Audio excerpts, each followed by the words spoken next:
안녕하십니까. 주간 핵심 정치 쟁점을 되짚고 분석해보는 신경민의 정면 돌파 16회 시작하겠습니다. 저는 김효웅입니다. 오늘도 신경민 전 국회의원님 나오셨습니다. 네, 안녕하십니까. 신경민입니다. 네, 황 작가님 나오셨습니다. 안녕하십니까. 오늘 황 작가님이 이렇게 옷을 빼입고 오셨습니다. 네, 좀 격조 있게 하려고요. 노력하고 있습니다. 우리 또 품격 방송 아니겠습니까? 예.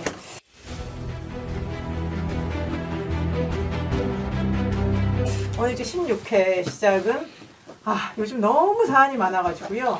뭔 사안이 터졌다. 그러면 그 다음 사안이 바로 또 덮는 이런 형국인 것 같은데요. 또 엄청난 일이 있었습니다. 예, 국회에서 체포 동의안이 있었는데 예상을 뒤엎고 부결됐습니다. 그 얘기는 꽝이라는 거죠. 예. 윤관석, 이성만 국회의원이 이제 돈봉투를 받았다는 혐의로 검찰에서 공무원장을 청구했고 그 체포 동의안이 국회에 넘어왔는데 부표가 더 많았습니다. 6월 12일이었죠. 12일에 국회 본회의에서 제적 229명 중에 총 투표수 293표였는데 가를 찍은 사람이 139 윤관석 의원입니다. 부는 145표, 기권 9표로 부가 더 많아서 과반이 안 돼서 윤관석 의원이 부결이 됐고요. 이성만 의원도 마찬가지입니다. 가가 132, 부가 155, 기권 6이었습니다. 그런데 언론이나 이런 예측은 이번에는 가결이 될 것이다. 왜? 이전에 노웅래 이재명 의원 체포동의안 부결에서 상당히 민주당 협동이 있었고 이번에는 또 전당대회 당대표 경선에 돈봉투고 여기에 또 이거에 증거가 될 만한 녹음까지 있었어요. 그런데도 가결이 아니라 부결이 나왔습니다. 예. 우리만 충격적인가요? 어떨까요, 신 의원님? 어떻게 보셨습니까? 전반적인 예상은 무소속으로 일단 이 두 사람이 나갔기 때문에 의원들이 부담을 갖지 않아도 되는 여건이 돼서 그래도 가결이 되지 않겠느냐라고 예상을 했던 게 많은 건 사실입니다. 그러니까 오늘 이 표를 보면 148표 정도가 찬성을 하면은 가결이 되는 거예요. 그리고 가결이 됐다고 해서 구속되는 건 아니거든요. 그러니까 판사 앞에 구속영장 전담 판사 앞에 가기까지만 국회가 책임을 지는 것이기 때문에 구속은 물론 아닙니다. 그럼에도 불구하고 의원들의 상당 숫자 이렇게 되면 지금 115명 정도가 국힘당 의원이기 때문에 상당한 숫자가 가결로 민주당에서 넘어갈 걸로 생각을 했는데 그렇지 않은 걸로 나오거든요. 특히 이제 윤관석 의원의 혐의가 훨씬 더 중한 걸로 돼 있어서 가결이 139가 나오긴 했습니다만은 훨씬 많은 민주당 의원들이 부를 찍었다는 얘기가 되는데요. 기권이 9표가 있으니까요.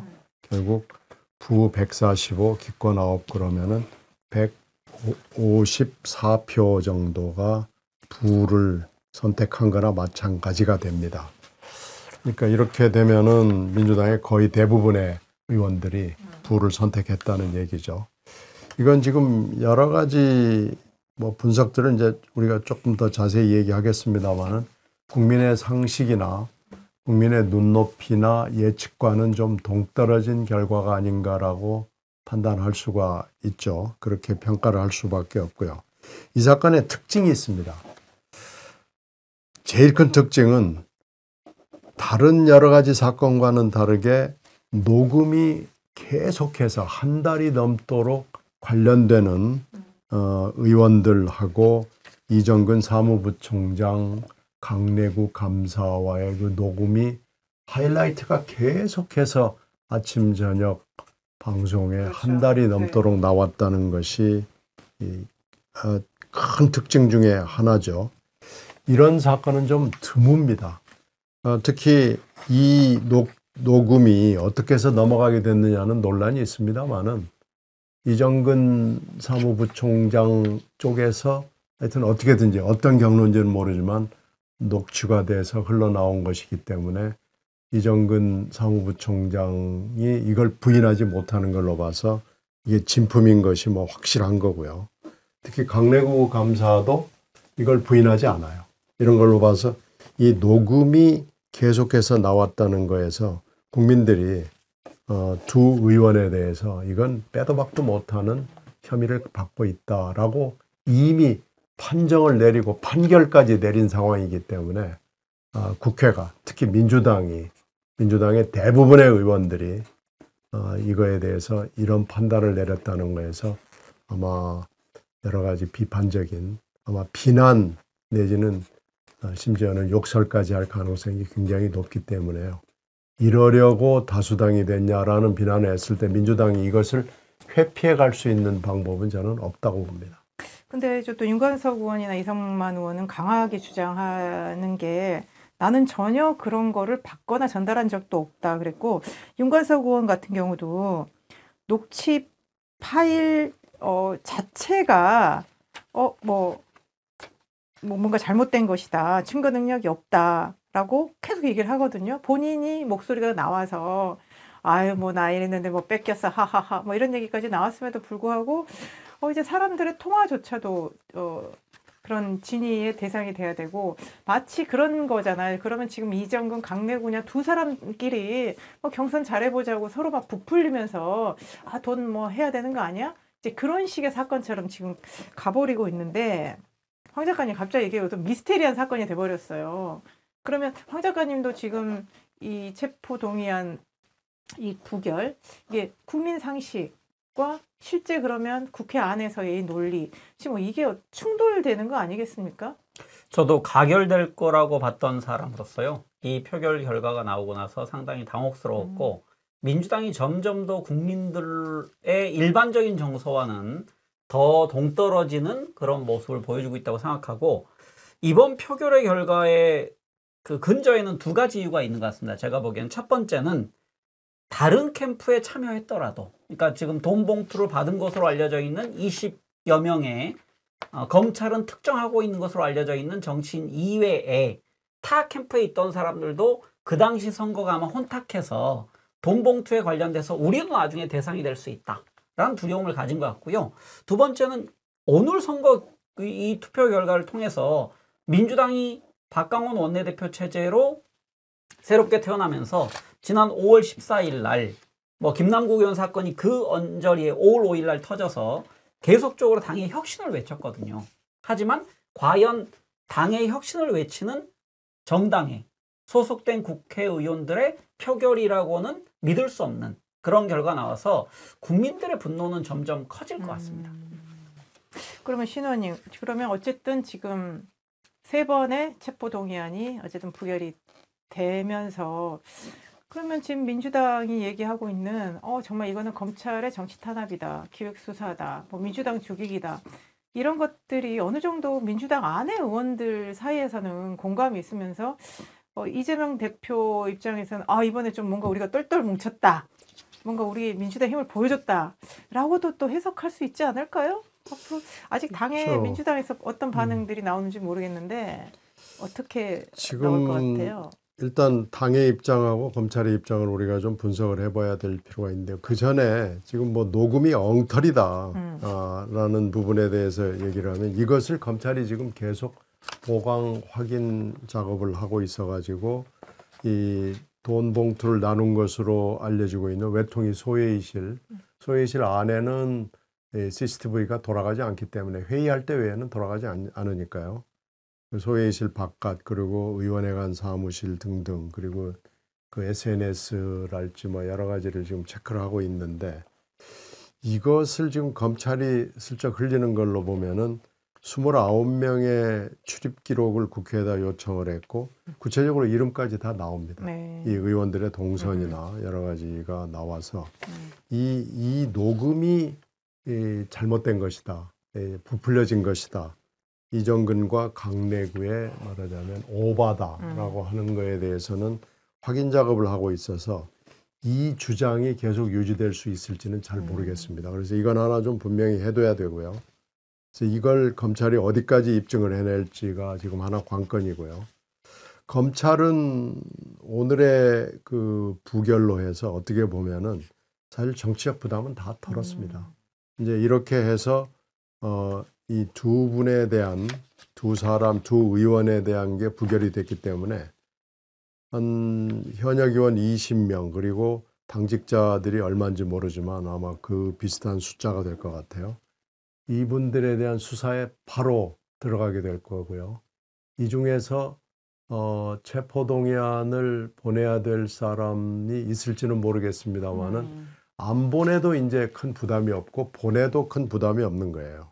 그렇게 되면은 이 수사에 바로 들어가 가지고 이 사람들을 하나씩 부를 거예요. 확인하는 장. 그렇게 되면은 6월 내지는 7월 초까지 계속해서 몇십 명이 될지 모르는 의원 플러스 당직자들이 검찰청에 갈 수밖에 없게 되고 마지막에 이제 송영길 전 대표를 부르겠죠.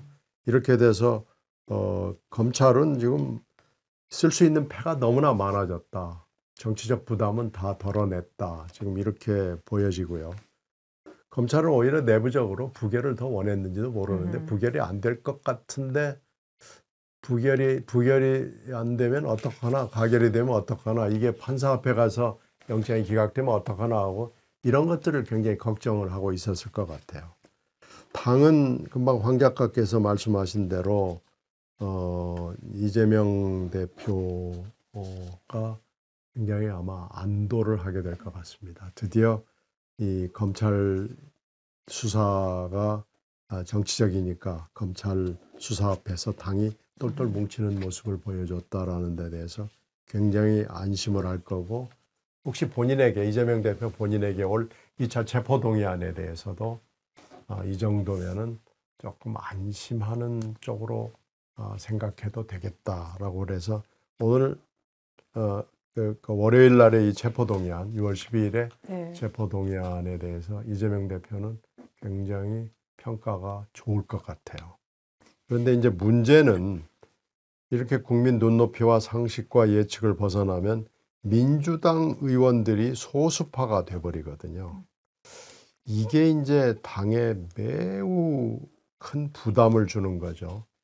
이 부담을 민주당 의원들이 어떻게 헤쳐나갈 수 있을지 저는 좀 방법이 묘연해지는 체포동의안 결과가 아닌가 싶어요. 이게 큰 숙제로 지금 남아 있습니다. 그러니까 지금 아니 민주당을 180석 일당을 줬더니 아니 하라는 개혁이나 이런 건 안 하고 체포동의안 부결만 압도적으로 시키는 것 같습니다. 일당의 힘을 좀 보여주고 있는 것 같은데요.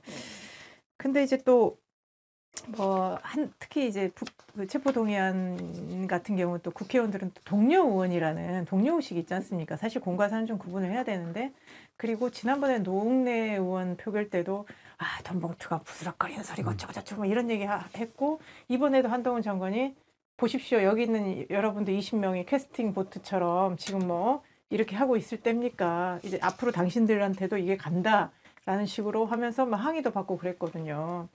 그러면 지금 황 작가님 이제 그럼 과연 민주당 의원들이 이번에 부결이라는 한 파도는 넘었어요. 그런데 진짜 이게 정말 민주당이 더 좋은 길로 가는 것인지 더 바닥으로 가는 것인지 지금 민주당의 선택지 이재명 대표를 비롯해서 어떤 선택이 가능할 것으로 보이시나요? 옛 속담을 인용하면요. 지금 민주당 국회의원들이 엄발에 오줌 눕기를 했다라고 보고요. 이런 이제 국민들의 분노는 더 커지지만 민주당에 속해 있는 국회의원들의 생각은 좀 다른 것 같습니다.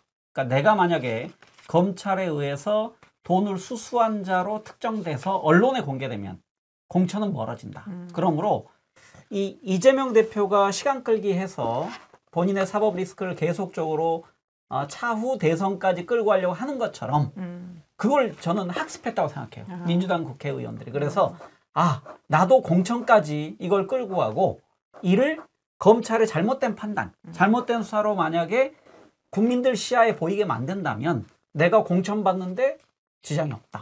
그리고 공천을 받고 나면 그때부터는 차기 총선에 관련된 이제 레이스가 펼쳐지기 때문에 검찰이 함부로 손을 못 댈 거다라고 생각하는 것 같습니다. 즉 공천받은 자를 검찰이 만약에 소환한다든지 그러면 선거에 개입하는 것처럼 보일 수 있거든요. 그래서 지금 민주당에 있는 특정된 정치인들 뿐만 아니라 특정되지 않아서 잠재적으로 돈 봉투와 연루돼 있을 것으로 우리가 여겨지는 그런 정치인들은 공천까지 받는 것이 당면 목표다.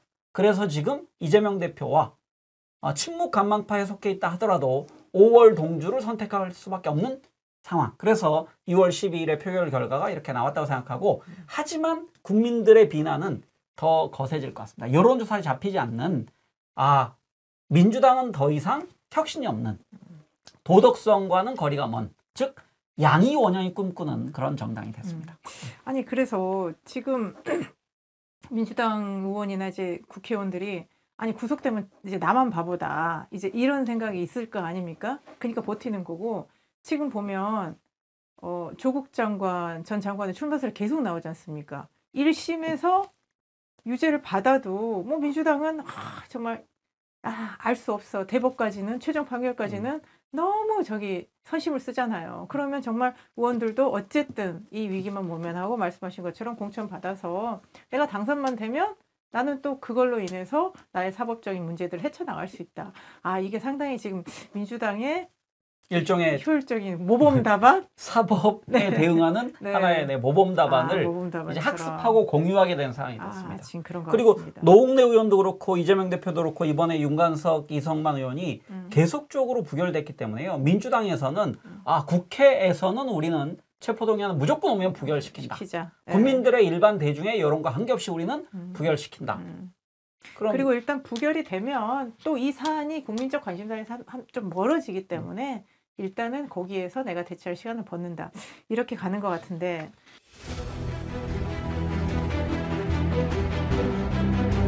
그러면 이제 연이어서 얘기해 보겠습니다. 그러면 국민들이 그래도 이번에는 다르겠지라고 생각을 했고, 그리고 이제 민주당에서 정말 뭔가 뼈를 깎는 혁신을 하겠다고 했어요. 근데 혁신위원장의 한번 파동이 지나갔어요. 그래서 다른 혁신위원장을 지금 물색하는 중인데, 그러면 신원님, 민주당 굳이 뭐 혁신 안 해도 단일 대우로 이렇게 잘 가는 거 아닐까요? 네? 그러니까 4월 28일 박광원 의원이 압도적으로 친목 간망파도 이제 혁신 안 해도 될 것 같은데요? 당선이 4월 28일 날 되면서 민주당이 뭔가 좀 새로운 기운이 있구나. 민주당이 뭔가 보여주려고 하는구나 라고들 다들 생각을 했고요. 그리고 나서 이제 직후에 또 김남국 의원 파동이 생기면서 송영길 파동과 김남국 파동을 어떻게 넘어가나 지금 보는 거죠. 그게 원래 있었던 이재명 그 파동을 밑에 깔고 지금 얘기하는 겁니다. 그러면서 이제 5월 14일 혁신 의총까지는 잘 됐어요. 그런데 지금 이게 3주 후에 있었던 6월 4일 날 이례경 혁신위원장 파동으로 이거 좀 이상한데 라고 좀 급선회가 된 거죠. 그러다가 이게 6월 12일 날 체포동의안 표결까지 이렇게 나와버리면 이거 전부 퇴색이 돼버렸습니다. 물 건너가겠네요. 4월 28일 박광원 체제, 5월 24일 의총. 이게 이제 근본적인 의문이 생기는 거고, 그러면 혁신이란 글자를 민주당이 입술 위에 올릴 수가 있을까요? 혁신 이제 얘기를 해도 아무도 안 믿어주고요. 혁신위원장을 세종대왕을 모시고 올 수는 없을 거고, 세종대왕급의 인사를 혹시 찾아서 모시고 온다고 하더라도 국민들이 잘 안 믿어줄 것 같아요. 지금 거론이 되는 분들은 교수 세 분이 거론이 된다고 하는데 이분들도 꺼려할 것 같고요. 그리고 이분들 중에 한 분을 모시고 온다고 하더라도 누가 마음에 또 들어가겠어요? 이거 이래가지고 교수분들이 와가지고 혁신을 과연 할 수 있을 것이냐. 그래서 4월 28일 이후에 혁신의 싹을 봤던 국민들이 그냥 접어버리지 않을까. 그래서 민주당 의원들만 결국 아까 말씀드린 대로 소수파로 전락이 돼서 소외가 되고 결국은 국민들로부터 저버림을 받을 것이 아닌가, 그런 걱정이 지금 있죠. 그러니까 혁신이 그냥 마침표를 찍어버리는 거 아닌가 싶어요. 잘 돼서 마침표를 찍는 게 이름을 아니고. 혁신위원장으로 바꿔야 되는 게 아닐까? 그래서 이렇게 되면 이제 혁신이라는 얘기를 입술에 올리기가 매우 어려워지는 상황으로 4월 28일 날 보였던 그 혁신의 싹, 어떤 새로운 기운의 싹을 어떻게 보면 그냥 종결시켜버리는 효과가 되는 거 아닌가 싶은데요. 그러면 우리 걱정입니다. 친목 관망파는 어떻게 이제 파 이름을 좀 바꿀까요? 황 작가님 어떻게 해야 될까요? 친목 복지부동파로 아니면 친목 5월 동주파로 일단 바꿔야 될 것 같고요. 지금 6월 11일 날 혁신위원장 내정자를 발표하기로 돼 있다고 언론에서 주로 나왔는데 네. 그게 지금 6월 12일 오후까지 안 나오고 있거든요. 네. 그러면은 지금 언급되고 있는 그 교수 출신 세 분, 이분들이 아마 가장 우선순위에 있는 분들 같고 외부의 다른 인사에 대해서도 복수로 지금 고려 중이다라고 언론에 돼 있었는데 저는 이렇게 발표하지 못하는 것은 첫 번째는 누가 맞느냐가 아니고 후가 아니고 what. 무엇을 과연 혁신에 줄 것인가가 내부적으로 정리가 안 됐다라고 생각을 합니다. 그리고 그 문제, 그 이재명 대표 입장에서는 마지못해 장에 소가 끌려가듯이 지금 혁신위를 만드는 상황인데 만약에 여기서 강력한 인물, 민주당의 이재명 대표를 능가하는 상징성을 가진 인물이 혁신위원장 되는 것은 꺼리는 것 같고요. 그래서 앞에서 의원님 말씀하신 것처럼 교수 출신, 그렇게 강단이 있지 않은 얼굴마담 정도를 세우고 싶은데 그분들조차도 어떤 권한인지 모르기 때문에 지금 쉽게 수락을 못하는 상황인 것 같고요. 그 두 번째는 이제 이렇게 될 경우에 당에서는 아예 혁신위가 물 건너갈 수도 있다. 그래서 이거는 제가 보기에는 의원님 말씀처럼 자초될 수밖에 없는 상황이고요. 그래 이렇게 가다 보면 결국은 이재명 체제가 더 강고화되는 그 이성만, 윤관석, 체포동의안 부결 플러스 혁신위가 제대로 출범하지 않는 것. 이건 이재명 대표가 원하는 패가 아닌가 생각합니다. 근데 신 의원님 오히려 이게 아이러니인 게 아니 국민의 뜻과 다르게 결과를 내놨으면 혁신의 필요성이 더 커져야 되는 게 맞거든요.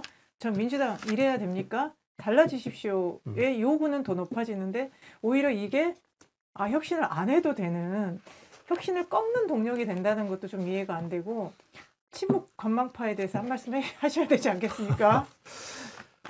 오늘 시점에서 이렇게 보면은요. 지금 2월 27일부터 한번 봅시다. 2월 27일 날 이재명 대표 1차 체포동의안에서 친목 관망파들이 한 4, 50명이 보였거든요. 그리고 4월 28일 날 박광원 대표가 1차 투표에서 될 때는 100여 명 정도가 보였어요. 왜냐하면 박광원 대표는 93표 플러스 또 다른 사람이 받은 표들이 좀 있거든요. 그렇게 따지면 100표가 좀 넘는 친목 관망파들이 보였습니다. 그리고 5월 14일 의총에서는 그 싹을 살짝 보여준 거예요. 혁신 의총을 하면서요. 그런데 이제 5월 15일 날부터 그 싹을 잘라내는 작업을 친명 쪽에서 하나씩 하더니 급기야 지금 이 두 의원의 체포동의안에서 이렇게 진행이 됐습니다. 이렇게 따지면은 이 친목 관망파들이 독수리 오영재한테 그냥 계속해서 공개적인 공식적인 얘기는 맡겨놓고 계속해서 침묵하겠다는 얘기고요.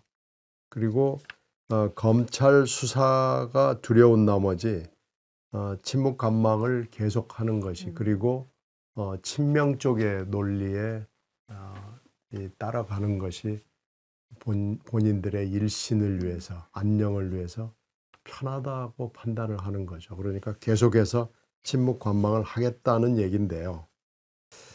계속 이렇게 친목 관망을 하면은 정말로 친목 관망파의 자리가 없어지는 건 물론이고 민주당의 자리가 없어지는데 이제 문제가 있습니다.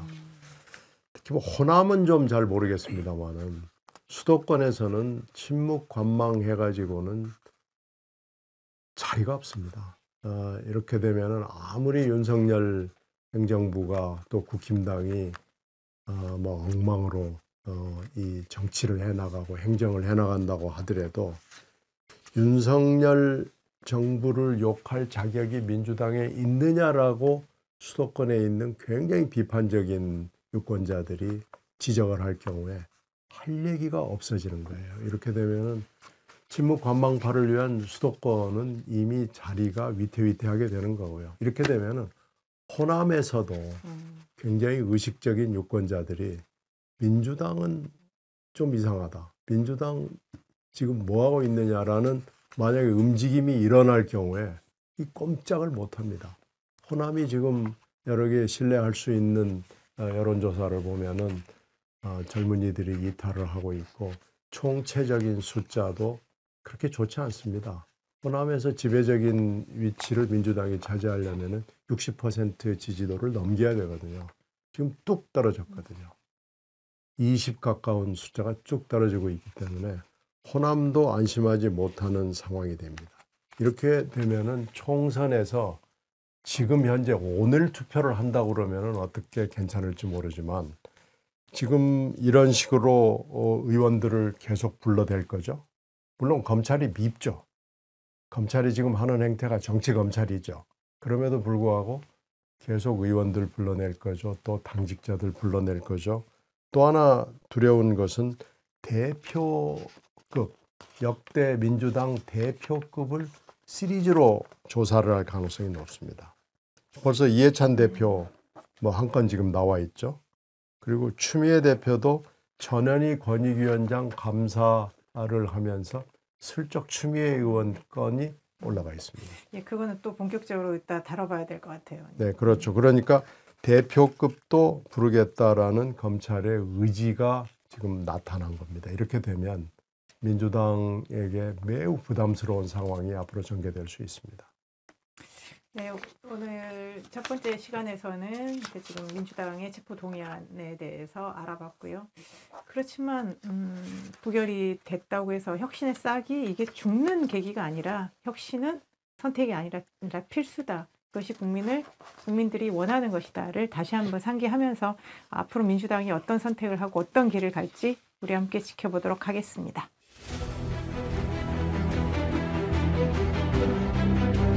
네, 민주당 얘기 이어가도록 하겠습니다. 신경민 의원님께서 민주당의 대표 리스크 얘기를 해주셨는데요. 아니, 대표들이 리스크가 있는 사람들이 되는 건지, 아니 왜 대표만 되면 당에 오히려 부담이 돼야 되는지 참 안 어울리는 조합입니다. 대표 플러스 리스크라는 게요. 대표라는 거는 리더십이 있어야 되고 그 당을 잘 이끌고 가야 되는데 이재명 대표 리스크라는 말이 상당히 이제 정착이 됐는데 최근에는 아까도 말씀하셨지만 이해찬 대표 얘기가 언론에 좀 나오고 있어요. 그러니까 이화영 그 경기도 평화부지사가 뇌물 혐의로 이제 구속이 됐고 이제 이화영, 이해찬 두 사람의 관계가 워낙 두터우니까 뭔가 이화영 부지사가 경기도에 왔고 그리고 이해찬 그 대표를 통해서 상당히 또 이재명 그 당시 경기도지사가 정치적 이익을 얻었다. 뭔가 좀 복잡하게 얽혀 있는 관계라는 것은 정치권에서 대충 예측을 하고 있는데 이번에 또 검찰은 이화영 전 부지사가 쌍방울로부터 돈을 받아서 그러니까 이해찬 대표에게 써야 된다는 이유로 돈을 받았다. 이제 이런 기사가 나왔고 또 쌍방울과 이해찬 대표가 하는 동북아 평화경제협회가 상당히 이전부터 좀 유착이 돼 있다. 이런 기사가 좀 나오는 것 같습니다. 그러면 지금 검찰이 뭔가 민주당 전반적으로 좀 흔들기 이런 의도가 있는 것 같아요. 그러면 지금 이해찬 리스크가 대표로서도 하나 나왔고 전현희 권익위원장의 또 혐의 중에 하나가 이전에 추미애 전 대표 아들의 그 휴가 관련해서 그거를 권익위원장 때 무마했다 이런 게 있거든요. 그럼 신 의원님 그러면 왜 민주당이 총체적으로 대표가 이렇게 뭔가 문제가 있는 당이 돼버린 건지 아니면 진짜 검찰이 민주당을 완전히 그냥 말살시키기 위해서 이거를 다 걸고 넘어지는 건지 도대체 뭐 두 가지 다겠죠. 근데 뭔가 있으니까 지금 검찰이 달라드는 건데 이해찬 전 대표 경우에는 이렇게 된 겁니다. 여의도 파라곤 호텔의 그 동북아 네, 평화경제협회 평화경제연구소가 이제 이화영 전 부지사, 전 의원이 했던 것들이 있고, 이 동북아 평화경제의 말하자면 마담격으로, 가오마담격으로 이해찬 전 대표가 있어요. 근데 이제 그때 몇 달 전입니다. 압수수색을 하는데 동북아 연구소 있는 층을 압수수색을 한다고 기사가 떴어요. 그래서 네. 그래 파라곤 호텔에 들어갔구나 그랬는데 조금 있다가 시간이 지나면서 그 위층에 있는 이사장실. 이해찬 이사장실도 압수수색을 했다라고 또 검찰이 얘기를 했어요. 그래서 이건 또 뭐냐? 그래가지고 그때 한참 얘기가 있다가 이제 쭉 얘기는 들어갔는데 검찰이 이해찬 전 대표한테도 칼끝을 겨누고 있구나라는 것들이 그때 여의도에 쭉 돌았던 얘기죠. 근데 그게 이제 동아일보에 몇 주 전에 훈춘 쌍방울에 여러 사람들이 가서 찍은 사진이 나오는데 네. 거기에 이해찬, 이화영 뭐 이런 사람들이 네. 쭉 같이 한 20명 정도가 서 있는 사진이 릴리즈가 되면서 아, 드디어 수사를 이제 뭔가 내놓으려고 하는구나라는 얘기를 제가 지난번에 설명해 드렸을 거예요. 네. 아니나 다를까 그 며칠 있다가 JTBC에서 네. 이해찬 내게 돈이 필요하다 그러면서 이화영 전 부지사가 월 3천만 원씩 2년간 그러니까 7억. 7억. 근데 세금까지 합하면 사실은 세금을 안 냈기 때문에 실제로는 그보다 훨씬 한 플러스 2억 정도 더 내야 된다고 그래요. 그래서 상당히 많은 돈이 건너갔다라고 판단이 되는데 문제는 이제 이 돈이 이화영까지 간 건 확인이 검찰이 확인을 한 건데 이게 이제 이해찬 전 대표에게 간 건지 안 간 건지는 아직도 잘 모릅니다. 하여튼 이해찬 대표를 겨냥한 것은 그 전부터 꾸준히 사인이 여러 번 나왔고 네, 그런 그 얘기들이 사인이 있었죠. 이제 여기서 실체화가 됐고 이제 이것이 1탄인 것 같고요. 이제 2탄이 또 뭐가 있지 않겠느냐라는 게 여의도에서 돌아다니는 얘기입니다. 그래서 이해찬 전 대표 건은 이렇고요. 추미애 전 대표 건은 이게 그 당시에 보도가 굉장히 많이 돼서 검찰이 수사까지 했는데 이게 수사가 그냥 적당히 끝났거든요. 근데 이게 또 갑자기 전현희 권익위원장 감사를 하면서 이게 또 슬쩍 끼어들었어요. 네. 그래서 전현희 권익위원장이 추미애 전 대표권을 무마를 했다라는 거죠. 근데 이게 이렇게 되면은 전현희 권익위원장 문제가 아니고 추미애 전 대표 건으로 이제 바뀌는 겁니다. 이렇게 되면 추미애 전 대표와 그 당시에 관여했던 사람들을 검찰이 다시 조사하지 않을 수가 없게 됐고요. 결국 이렇게 되면 추미애 이해찬 전 대표는 검찰의 서면 조사를 받더라도 하여튼 서면일지 직접 대면 조사를 할지는 뭐 잘 모르겠습니다만 조사를 받지 않을 수가 없는 상황이 됐고요. 송영길 대표 이제 검찰 출두가 그렇게 원하고 원해서 지금 몇 번이나 자진 출두를 했는데요. 이제는 송영길 대표 차례가 거의 돼가는 것 같아요. 그래서 야. 송영길 대표 가야 되고 그래서 이게 지금 시리즈로 쭉 내려오고요. 이재명 대표는 뭐 상시 지금 재판을 받고 있고 또 앞으로 기소될 것도 많고 이제 문제는 2차 체포동의안이 오느냐 안 오느냐의 결정만 검찰이 할 따름이죠. 그러니까 하여튼 지금 추미애, 이해찬, 송영길, 이재명 그래서 다 더불어민주당 당대표. 역대 최근에 이렇게 역순으로 가면은 이낙연 대표를 제외하고는 아, 지금 그러네. 한 분 계셨군요. 제외하고는 다 검찰의 신세를 지지 않을 수가 없는 상황이 돼서 이것도 지금 검찰이 가지고 있는 굉장히 큰 카드입니다. 그래서 이 카드가 가시화가 될 것 같아요. 그렇게 되면 이제 민주당이 또 어떻게 자리매김을 해야 되고. 근데 너무 이러면 막 역풍 불지 않겠어요? 그래서 지금 피로증이 생길만 하게 됐죠. 지금 현재 검찰 수사에 대해서 잘한다고 박수치는 사람들도 있지만요. 아, 이거 좀 너무하는 거 아니냐 내지 이거 도대체 언제까지 할 거냐. 그러니까. 뭐 계속해서 23년, 24년까지 계속 할 거냐. 이런 또 피곤증이 있어요. 그래서 지금 검찰도 아마 이 완급 조정을 어쩔 수 없이 할 수밖에 없는 상황이 돼가고 있는 거 아닌가는 보이긴 하는데 이 방향을 분명히 검찰이 제시한 건 맞습니다. 그런 것 같아요. 아, 그러니까 요즘 보면요. 대선 때보다 더 이 정치가 복잡하고 피곤하고 참 요란한 것 같습니다.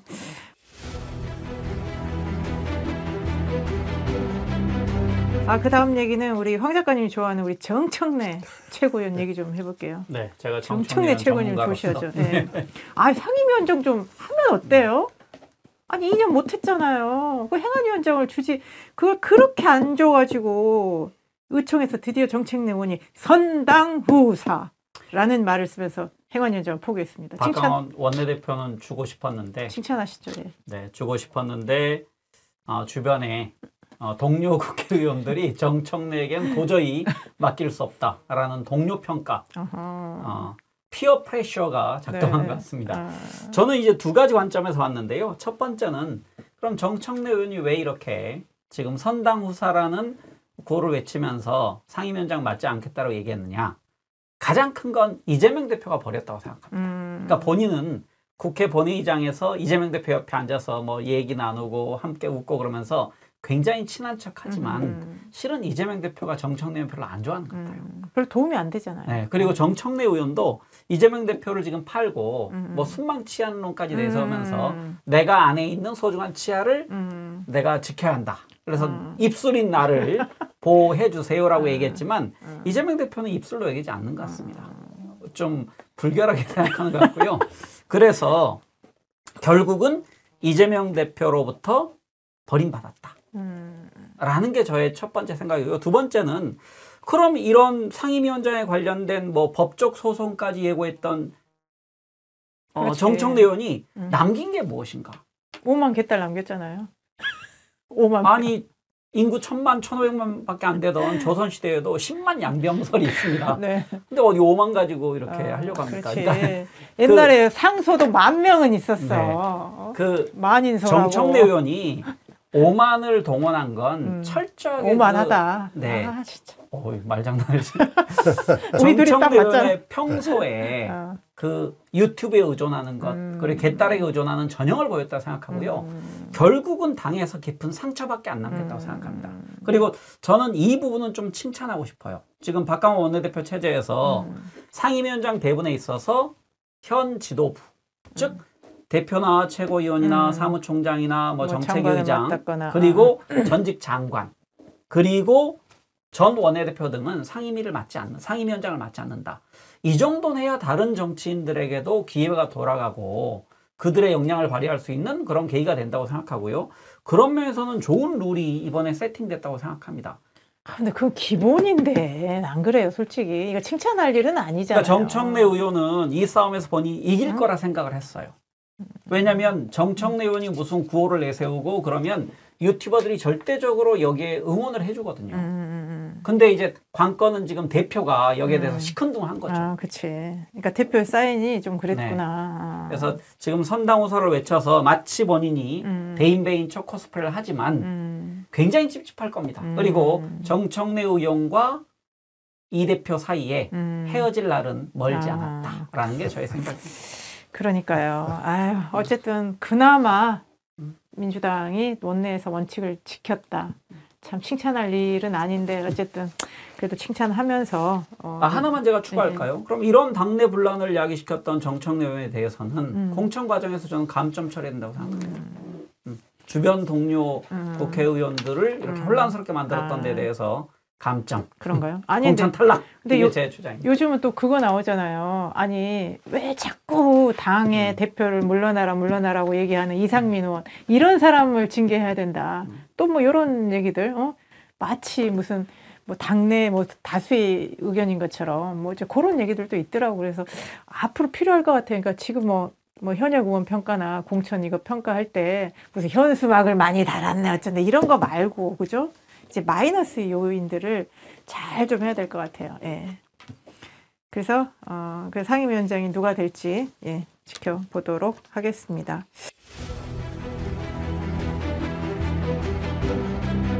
그래서 역시 위원장이 참 좋은 자리인 것 같아요. 그래서 제가 요즘 또 언론의 유명한 위원장 얘기를 한번 얘기할게요. 우리 또 방송 우리 전문가 오셨으니까 이동관 네. 방송위원회 위원장 아직 임명은 안 됐어요. 뭐 내정됐다는 얘기도 아닌데 뭐 이동관 위원장이 뭐 이전에 무슨 방송 탄압했다 그리고 그 탄압에 또 신경민 당시 앵커를 또 앞서서 탄압했다 뭐 이런 얘기가 나오면서 또 이제 뭐 아들의 학교 폭력 이런 게 나옵니다. 그래서 뭐 학교 폭력 문제는 뭐 나름 뭐 어떻게 대처하고 있는 것 같은데 그럼 도대체 이동관 방송위원장이 되면 무슨 일이 생깁니까? 방송계에? 그게 이제 MB가 대통령이 됐을 때 그 당시로 다시 돌아가 보면 그때 사실 굉장히 많은 일들이 KBS, MBC, YTN에서 벌어졌는데 그 일에 사실은 핵심적 기획, 실행, 기획만 한 게 아니고 네. 실행 세력이 이제 야. 이동관 그 당시에 청와대 홍보수석이었죠. 야. 그래서 이제 이동관은 악명이 매우 높죠. 그래서 근데 지금 방송 상황은 그때하고도 좀 많이 달라졌습니다만은 윤석열 그 정부의 목표를 하나를 딱 꼽으라 그러면은 방송입니다. 지금 노조하고 지금 일전을 했죠. 네. 그래서 지금 좀 노조. 약간 혼란스럽지만 하여튼 일전에서 일단 좀 우위를 점한 걸로 돼 있고요. 네. 시민단체하고 또 일합을 겨뤘죠. 이제 방송이네. 네, 이제 방송 차례가 됐습니다. 그런데 이게 방송이 쉽지가 않아요. 굉장히 복잡해요. 그런데 이동관 그 당시 홍보수석은 그게 이제 2012년도, 2008년도, 2007년도부터 시작을 해서 2008년도, 2009년도 상황이거든요. 그러니까 이 상황에서 성공을 했다고 지금 평가를 하고 있는 것 같아요. 저도 그때 쫓겨났으니까요. 저만 쫓겨났나요? 뭐 다 쫓겨났죠. KBS는 정현주 사장이 쫓겨났죠. MBC도 사장 쫓아냈죠. 저 잘라냈죠. 손석희 잘라냈죠. 엄청나게 그리고 많은 기자와 PD를 전부 다 뭐 잔디 뽑고 뭐 아이스 스케이트장 관리 보냈죠. 뭐 그래서 회사를 아예 그냥 피가리를 하겠다라는 식으로 됐죠. YTN도 뭐 몇 년 동안 회사가 정상적으로 돌아가지 못했죠. 그럼에도 불구하고 성공했다고 판단을 하는 거죠. 그래서 하여튼 방송을 노조하고 시민단체에 이어서 방송을 어떻게든지 손을 보겠다고 했을 때 적임자를 많이 찾았다고 그래요. 근데 몇 사람을 찾았는데 그 몇 사람들이 뭐 저도 아는 사람도 있고 그런데 다 거절했다고 그래요. 그렇게까지는 못한다. 지금 이걸 휘둘러야 되는데. 네. 그런데 이제 이동관 지금은 대외 담당 특보입니다. 특보죠. 대통령실에. 이동관 특보가 굉장히 자신을 했다고. 맡겨만 주십시오. 뭐 그런 것 같아요. 그래서 임명만 해주면 내가 뭐 다 할 수 있다라고 했고. 그런데 이제 자녀의 학폭 문제가 있는 거예요. 네. 그게 그 당시 홍보수석으로 아마 있었던 그 말미에 아마 문제가 터져 나왔던 걸로 아는데요. 이것이 서울시의회에서도 문제가 됐고 서울시의회 행감에서 문제가 됐습니다. 그리고 이게 국감에서도 살짝 언급이 됐을 거예요. 2015년인가 하여튼 꽤 알려졌었어요. 언급이 됐어요. 그런데 학폭 문제 내가 타고 넘을 수 있다. 다 이미 해결을 했고 그리고 뭐 그 지난번에 이제 며칠 전에 8페이지짜리 설명서를 직접 그때 대통령실을 통해서 배포를 했죠. 그래서 지적을 했듯이 이거 그 당시에 문제가 있었던 건 인정을 하지만 다 해결이 되고 지금은 친한 친구 사이가 돼서 아무 문제가 없다라고 지금 설명을 하면서 타고 넘을 수 있다고 대통령실에 얘기를 한 겁니다. 그래서 지금 왜 그러면은 대통령실이 이 8페이지짜리 이동관의 해명 자료를 내놓냐 그랬더니 지금 대외 담당 특보기 때문에 대통령실이 이것을 배분을 한 거다.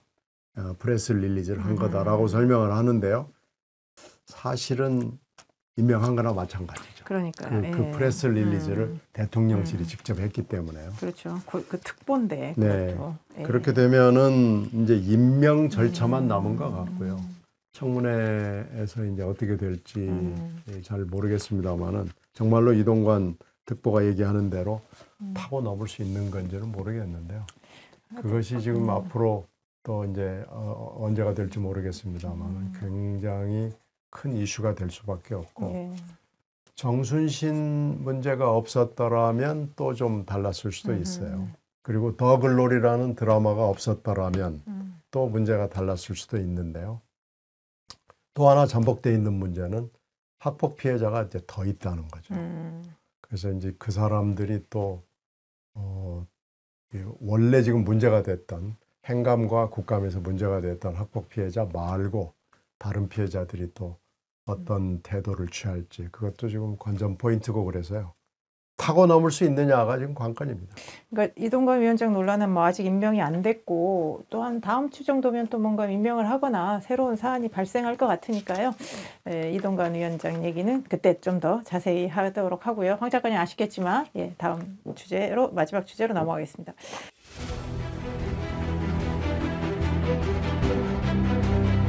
요즘 그렇잖아요. 무슨 논란은 논란으로 덮는다고. 아니 지난주에 민주당이 그렇게 혁신위원장 건으로 시끄러웠잖아요.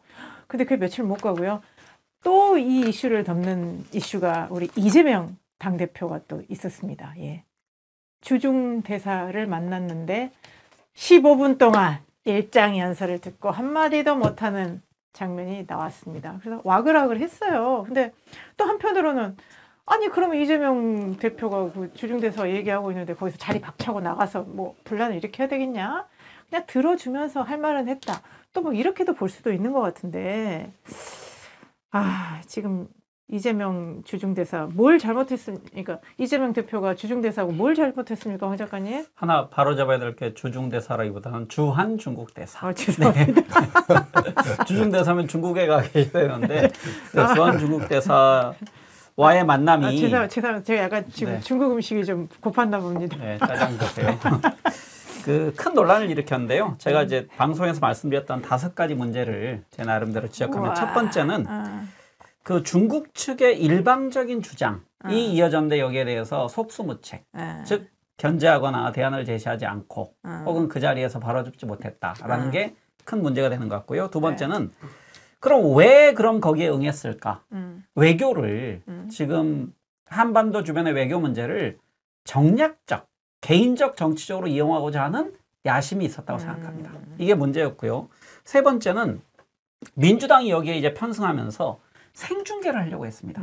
그러니까 아마 이 생중계의 배경에는 이재명 대표는 어디 가면 생중계 아주 좋아하시잖아요. 뛰어난 사람이기 때문에 그리고 개딸들이 거기 가서 응원하면 아주 호응이 클 거라고 생각했는데 대단한 지금 실책, 사고 수준에 준하는 지금 일이 벌어졌는데 생중계를 하겠다는 얘기는 철저히 이용하겠다라고 처음에 의도했던 거거든요. 그리고 여기는 일반인들이 그 앞에 갈 수도 없잖아요. 그렇죠. 주중대사 이거 뭐 이용하고자 한 게 큰 것 같습니다. 그리고 네 번째는 외교적으로 무지하다라는 걸 여러 각도에서 노출한 것 같습니다. 즉 주중대사의 격, 그리고 그 안에서의 마땅한 행동, 그리고 대사의 그 비엔나 조약에 따른 역할 이런 것에 대해서 전혀 인식하지 못하고 그저 옆에서 수긍하고 사진 찍고 그러면서 외교적으로 아주 무지하다라는 걸 드러냈다고 생각하고요. 예, 마지막 5번째는? 5번째는 이게 결과적으로는 이재명 대표가 주한 중국 대사를 만나면서 어떤 결과를 가져왔느냐. 결국은 국론 분열, 그리고 민주당의 창피스러움, 이 결과를 나왔거든요. 그래서 이 일련의 지금 이 만남이 이런 큰 과오 그리고 실책을 만들어냈다고 생각합니다. 그러니까 참 매사에 시원시원하고 할 말하는 이재명 대표답지 않게 저 영상을 보면 참 난감해요. 대사가 약간 뭐 한국말은 잘하지만 그래도 유창하진 않기 때문에 그걸 가지고 종이를 계속 읽으면서 넘겨가면서 이러고 있는데 그걸 다 진짜 뭐 이게 바라만 봐야 되는 뭐 민주당 지지자나 국민들도 그거를 보고만 있어야 됐는데 이재명 대표는 원래 시원시원하죠. 어떤 문제에 시원시원하냐면 누구나 욕하는 사안에 대해서는 더 세게 욕함으로써 시원시원합니다. 하지만 이런 난해한 문제는 무지밖에 없다. 근데 신 의원님 그 화면을 보면 되게 좀 모색한 게 두 사람이 이렇게 앉아있고 양쪽에 이렇게 있는 거 보면 약간 무슨 그 이렇게 정상들 회담하는 그런 느낌이에요. 근데 또 발언을 주한 중국 대사가 주도하다 보니까 되게 뭔가 격도 안 맞고 뭔가 좀 그런 이상한 느낌? 의전에서 실패한 거죠. 아하. 이런 정도 지금 이렇게 한중 관계가 예민한 시절에 만나려면은 의전을 좀 잘 준비를 해가지고 만났어야 되고요. 그 이게 의제도 다 무슨 얘기 할지 이것도 안 합니까? 해야 되는데 아. 이게 결국 이재명 대표의 외교의 무지함만 드러낸 게 아니고 민주당의 무지함을 드러냈고요. 네. 중국이라는 나라를 잘 모르는 너무 겁니다. 간단히 생각하면 안 중국을 되는데. 그냥 쉽게 생각한 것 같은데요. 에이, 가서 그냥 마오따이 네. 한 잔 먹고 가서 올라오면 그냥 술 한 잔 먹으면 되고 가서 폼 좀 잡고 윤석열 대통령 그 한중 외교 뭐 실책이나 좀 비판 좀 욕하고 얘기하고. 오면 된다 뭐 이렇게 생각을 쉽게 한 것 같은데요. 아하. 저쪽의 준비를 전혀 눈치를 채지 못했기 때문에 이 의전은 완전히 실패했습니다. 일단 자리에 앉는 것부터 시작을 해서 라이브 결정도 잘못한 것, 그것도 의전의 중요 요소거든요. 그쵸. 더군다나 외교를 발언이 얼마나 중요해요. 글쎄 그렇게 라이브로 하는 것이 안 되고 특히 발언 시간 같은 것은요. 발언 순서도 순서지만 이제 손님 먼저니까 손님이 하고 대사가 하는데 가령 그런 경우에 대개 3분에서 5분을 넘지 않습니다. 그러니까 오히려 라이브 한다고 할 때 네. 중국 쪽에서 좋아했을 수가 있겠다. 이걸 오히려 이용하자. 네, 오히려 그쪽에서는 아. 라이브를 더 선호하고 이것을 정말 100% 한번 이용해 보자라는 욕심이 생겼을 것 같아요. 그러니까 하여튼 의전이 총체적으로 기초가 안 돼 있는 그런 우리 민주당의 집단이라는 것을 실력을 이번에 만방에 보여줬다는 점에서 대단히 잘못된 만남이었습니다. 근데 이게 단지 주한 중국 대사가 좀 심했다. 그다음에 이재명 대표가 대처를 잘못했다. 이게 끝난 게 아니라 후속 지금 뭐가 나오고 있는 게 한국 언론을 통해서 이 대사가 로비를 받았다. 그러니까 시진핑 그 국가 주석을 비난하는 발언을 했다. 막 그런 것들이 지금 막 나오고 있어요. 그리고 또 그렇죠. 대통령실도 덧붙여서 만약에 대사가 문제가 있다고 하면 이렇게 국익을 해치고 이러면 좀 곤란하지 않나? 이렇게까지 나왔거든요. 앞으로 지금 어떻게 될까요? 차관선에서 주한 중국 대사를 초치한 거죠. 항의하는 초치를 한 걸로 끝나지 않고 대통령실의 안보실장도 나와서 얘기를 했죠. 대통령실 이름으로 결국 대통령이나 마찬가지인데 대통령이 반응을 보였죠. 그리고 이제 정말 희한한 건 정보기관이 아니면 알 수 없는 1,000만 원짜리 골프 접대랄지 사석에서 시진핑 발언. 욕을 했다랄지 글쎄요. 이런 건 정보기관이 아니면은 모르거든요. 이건 우리가 보통 사람이 알 수 있는 수준의 정보가 아니기 때문에 이 정도 되면은 이거 빨리 가로치워라라는 메시지를 보낸 거고요. 중국이 어떻게 나올지 이거 두고 봐야 됩니다. 그런데 지금까지 주한 중국 대사는 우리가 92년도에 수교한 이후에 굉장히 많은 사람들이 3년 주기로 다녀갔죠. 네. 근데 이번에 보면은 미 중국 대사는 이제 부장급이 나가는 겁니다. 그러니까 장관급이 나가지만 네. 우리나라는 대개 경우에 그 사이 역대 다녀갔던 사람들 보면 과장이나 부국장급을 진급을 시켜서 국장급을 내보냈어요. 네. 그리고 이제 또 하나 특징은 한국어에 조금 통하는 사람들. 그렇죠. 네. 그러니까 이제 한국어에 우리가 그 사이 수교가 없고 이랬기 때문에 한국어에 통하는 외교관들, 중국 외교관들이라는 건 북한에서 공부를 했거나 북한 대사관에서 단연간 근무를 한 사람들이 올 수밖에 없습니다. 네. 지금 대사도 북한에 근무를 오래 했고요. 사리원에서 한국어 공부를 한 사람이거든요. 그리고 지금 대개 한 3, 4년 하다 가기 때문에 이분이 지금 돌아갈 때가 됐어요. 그러니까 아마 이번에도 본부하고 아까 중국 외교부 내지는 공산당하고 공산당 대외연락부하고 굉장히 긴밀하게 연락을 해서 이 원고를 거의 아마 쓰다시피 했을 거고요. 지금 승진 욕구가 있죠. 그리고 이 지금 대사가 재임 할 동안에 여러 번 사건이 있었는데 그때마다 한국에 대해서 도발을 한 전력이 있습니다. 그렇기 때문에 이번에도 이런 스토리를 좀 알았다 그러면은 대비를 했어야죠.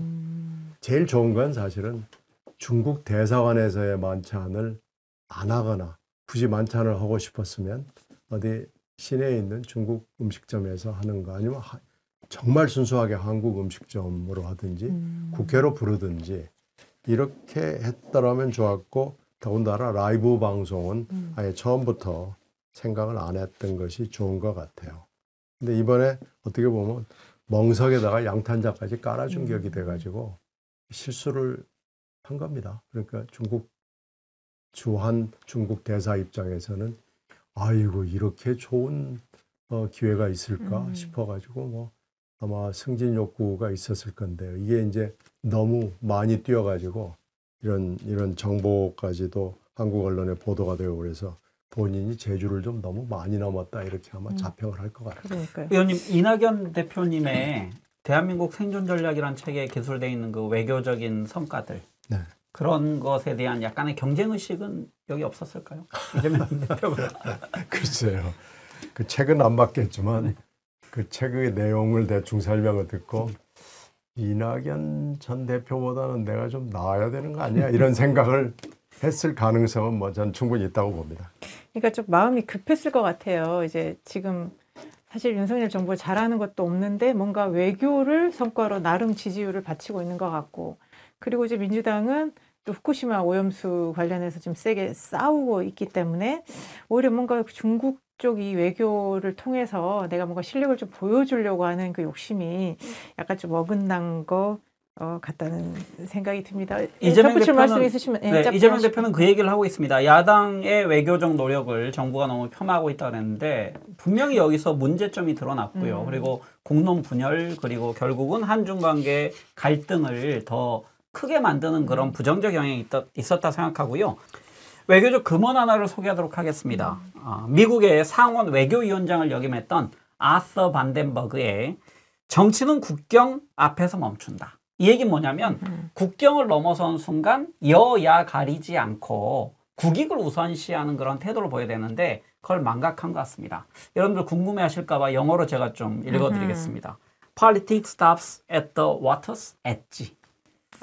엣지 있게 읽어주셔서 감사합니다. 그러니까 지금 우리나라가 분단 국가고 강대국에 둘러싸인 국가에서 외교가 정말 중요하다. 그리고 정말 국익 우선을 해야 된다고 외치고는 있지만 지금 윤석열 대통령 1년 동안 보여준 것이 정말 국익을 위한 것이었는지 좀 의문스럽고요. 그렇다고 지금 정부가 잘못하기만을 학수고대하고 있는 민주당이 지금 이 외교 문제나 경제 문제에 있어서 제대로 된 대안을 내놓고 있는지 그런 게 불투명한 상황에서 이재명 대표의 이번에 그 주한 중국 대사와의 회동은 상당히 아쉬움이 많았습니다. 그래서 저는 이제 민주당이 결국 실력 있는 정당이라고 하는 것이 숫자로의 실력이 아니라 사안 하나하나를 정말 그 대하는 거 그리고 이걸 끌어가는 것이 정말 실력이 있어야 되는데 너무 의사결정이랄지 뭔가 하는 것이 참 미숙하고 이런 것들이 또 단적으로 보여진 것 같습니다. 그래서 이런 부분들 참 민주당이 해결해야 될 과제가 참 많다 이런 생각을 했고요. 이번에는 이제 또 이것까지 논란이 됐는데 그 다음은 또 어떤 이슈로 민주당이 또 이 악재를 덮을지 김남국 무소속 의원님 요즘 좋으시죠? 별로 언론에 안 나와서요. 요즘은 이게 더 논란이 되는 것 같아요. 갑자기 양당 대표의 아버지 아들들의 논란으로 지금 가고 있는 것 같습니다. 뭐 김기현 대표 아들이 무슨 코인 회사를 다니고 어쩌고 그걸 문제 제기하니 또 민주당 김기현 대표는 야 당신 아들은 어떻게 됐어? 야 이게 지금 정치의 현실인가? 라는 게 참 씁쓸한 것 같습니다. 그래서 정말 항상 우리가 하는 얘기지만요. 국민을 위하는 정치 제대로 가야 되고요. 민주당이 체포 동의안 부결이죠. 그것도 돈봉투 사건입니다. 부결 이후에 어떻게 혁신을 하면서 달라지는지 함께 보도록 하겠습니다. 오늘 또 민주당 얘기 국회 체포 동의안부터 외교 문제까지 현안 잘 다뤄봤습니다. 함께 해주신 여러분 감사드리고요. 신경미 전 의원님, 황 작가님 고생 많으셨습니다. 네, 고맙습니다. 고맙습니다. 고맙습니다.